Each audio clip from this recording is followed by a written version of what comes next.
हर Har Mahadev friends. कितना अजीब होता जा रहा है ना आजकल। हर चीज़, हर बात, कुछ भी उठा लीजिए, धीरे धीरे सब अपना महत्व कह सकते हो आप, या उसकी मीनिंग कह सकते हैं, चेंज होती जा रही है।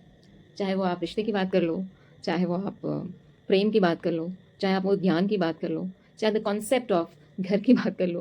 यू विल फाइंड ना कि लोगों के लिए उसका मतलब धीरे धीरे बदलता जा रहा है। इस बात का मुझे एहसास अभी हाल फिलहाल में हम सब ने तीज का व्रत मनाया 26 अगस्त को, पिछले हफ्ते। उससे भी हुआ।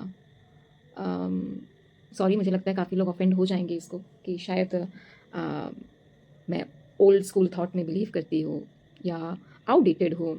ठीक है, fair enough, it's my thinking. कथा के अकॉर्डिंग हम में से आजकल बहुत कम लोग फॉलो करते हैं। शायद कथाएं टफ हैं, शायद उसमें लिखी हुई जो कहानियाँ हैं उसको फॉलो करना टफ है, या हमको उसमें विश्वास नहीं है। दोनों ही चीज़ें हो सकती है, मानना टफ है बिल्कुल। इसीलिए जिस तरीके से हम फास्टिंग रखते हैं, ठीक है, चलो वैसा ना रखें, क्या हम कुछ और कर सकते हैं? लेकिन हम ज़्यादातर टाइम क्या करते हैं?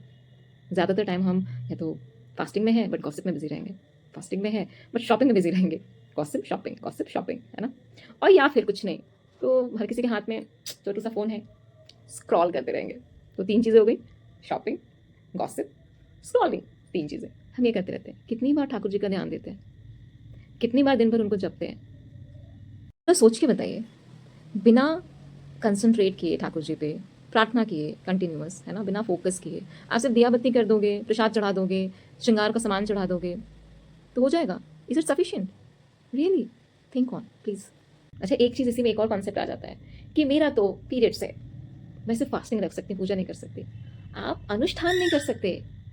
आपको अनुष्ठान नहीं करने दिया जाता है क्योंकि अनुष्ठान करने के लिए कहते हैं कि हमें बहुत सारी साफ सफाई की ज़रूरत होती है, हमें थोड़ा नहाना धोना पड़ता है। But if you are in periods तो आपको नहाने से आपके ऊपर नेगेटिव इम्पैक्ट्स होते हैं, है ना, फिजिकली लेवल पे। You not so, you are pure, no at all, no doubt at all, you are pure soul, and in that period also you are very much pure, आप बहुत pure है। But आपके शरीर के लिए नुकसानदायक होगा क्योंकि आपके बॉडी का टेम्परेचर अलग होता है। अगर आप नहाते हैं वो आपको नुकसान करता है, फॉर श्योर, साइंस भी कहती है इसको लेकर। इसलिए हम लोगों को अनुष्ठान वगैरह से दूर रखा जाता है। लेकिन आप ध्यान तो कर सकते हैं, लेकिन नहीं, नहीं करते हैं।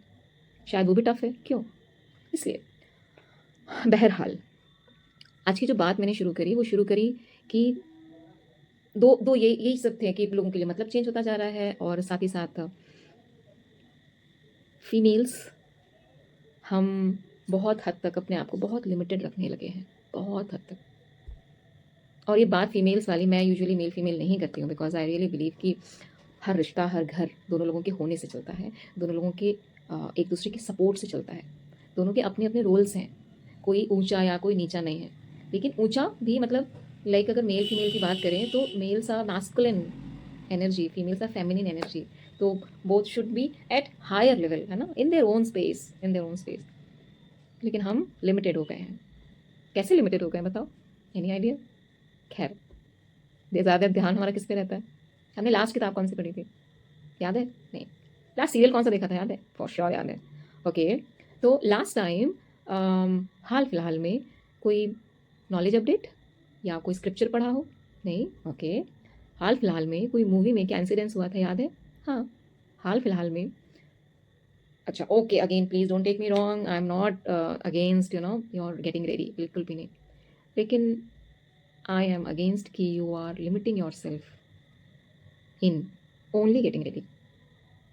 सॉरी टू से, बहुत सारे इन्फ्लुएंसर शायद नाराज़ हो जाएं, कोई बात नहीं। सिर्फ गेटिंग रेडी, लाइक सीरियसली?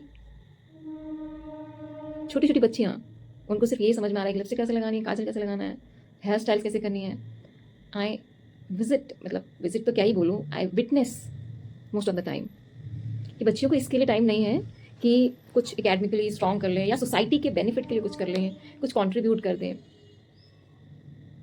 हाँ, वो बीट्स वाली चोटियाँ हो जाएं, उसके 2 घंटा लगाना इज़ फाइन। तो we need to look at, और अगर इस सोसाइटी में सिर्फ हम इसको बढ़ावा देंगे, कितने समय तक, कितने समय तक शिव आपको पसंद करेंगे? माँ पार्वती ने भी, मैं बार बार तीज का रेफरेंस क्यों दे रही हूँ, क्योंकि माँ पार्वती ने पूरी तपस्या करी शिव को पाने के लिए। उन्होंने अपने आप को, अपने एनर्जी लेवल को ऊपर किया, सर्जरी नहीं कराई, कॉस्मेटिक्स नहीं यूज़ किए। She was still in her self, she upgraded her self, her energy levelled up ना, आप स्टोरी देख लो। Then she reached up to the higher level, अपने शिवत्व को प्राप्त हुआ। मैं ये नहीं कहती हम लोग इतना कुछ कर सकते, बट कुछ हद तक can we learn daily something और एनीथिंग समथिंग। और घर आके नहीं मैं थक गई भाई, मैं नहीं कर सकती। अगर आप थक गई हैं तो प्लीज़ लुक एट कि क्यों थक रही हैं। So to all my beautiful ladies, beautiful girls, courageous ladies, courageous girls, जिन्होंने अपनी लाइफ में बहुत स्ट्रगल किया है और आगे भी करना है, और जिन्होंने नहीं किया है उस स्ट्रगल करने से बचिए मत। आप जितना स्ट्रगल करेंगी उतनी आप टफ बनेंगी। खैर कोई बात नहीं, आई थिंक काफ़ी सारा हो गया। इसी से रिलेटेड मैं कोशिश करूँगी कि एक कुछ छोटी सी मैंने कविता लिखी है, जल्दी उसको भी अपलोड करती हूँ। बहरहाल from very with a very small suggestion I wind up कि कभी भी आपकी लाइफ में बहुत लोग मिलते भी जाएंगे। अपने आप के ऊपर अपने आप को सिर्फ लेवल अप करने पे काम करो, सिर्फ और सिर्फ लेवल अप करने पे। और अगर कोई भी इंसान आपको कितना भी पसंद है, कितना भी आई एम सेइंग कितना भी पसंद है, अगर उसके होने से आप अपने आप को लेवल अप नहीं कर पा रहे हैं या फिर किसी तरीके की इनसिक्योरिटीज आ रही है, please take a distance, it's very important. ठीक है, फ्री एडवाइस है, ले लो, काम आ जाएगी। चलो, see you soon with a poem और any kind of lines which comes out of दिल से दिल तक, तो इट विल गो टू दिल से दिल तक। Thank you so much to hear me, thank you so much. Har Har Mahadev.